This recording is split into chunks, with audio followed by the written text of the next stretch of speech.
One of the things I don't like about African women today is they're trying to operate like males. We need to slow down on the sex. Women in particular. You don't care, you just had sex with me. I don't care, I'm gonna have sex with you. But there's a big difference there. Women are internal. Whoever y'all lay with, y'all pick up our spiritual DNA. I don't care if he's wearing a condom or not. A piece of me is in you forever. There's been research that shows sex changes your DNA. When I'm in you, I'm literally in you for the rest of your life. And women have to stop consuming all these toxic male energies because it affects the way y'all think. Your vagina is an extension of your unconscious. And the same thing happened for men. When we lay with women, we pick up a piece of you. You always carry a piece of everybody you ever laid with. And in I your think life. that's a message that we need to spread to the men as well. Because it's not just, A lot of us are serial monogamous. 100%. A lot of us are serial monogamous. And we don't want to be alone. Yes. And I think that's and we don't want to commit. I don't want to be alone. Yeah. But I don't want to commit. Yes. Serial monogamy. Fornicated multiple times. You have now developed preferences. You know how good oral sex can be. You know how fat the butt can be. You know how good same thing with the woman, size and technique. The problem with premarital sex, this is why God never wanted for us to have sex outside of marriage.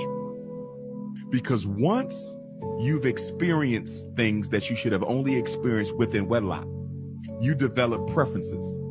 So when you meet a really good woman, she's everything you need, but she can't turn it up in the bedroom like that freak can. You may pass up on your soulmate because she can't please you like the freak. And a lot of people have lost out on good relationships because they didn't come with freak of the week talent. And that's why with plural marriage, if we decided to start marrying our children before sex, it could be a good thing if you got healthy parents making a decision, because guess what? If my daddy choose my wife, she's the only woman I ever felt, taste, touch. You understand? You always going to be content because you ain't had nothing else. But if you've been with 5 or 6 freaks and dad say, I got a wife for you, you're like, you got a problem. Wait a minute.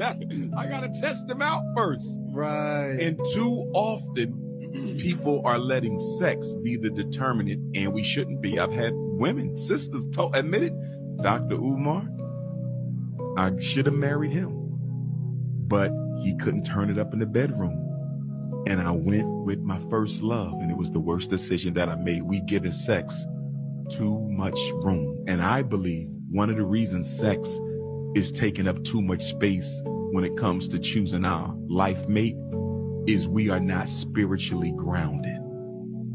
You're over relying on pleasure.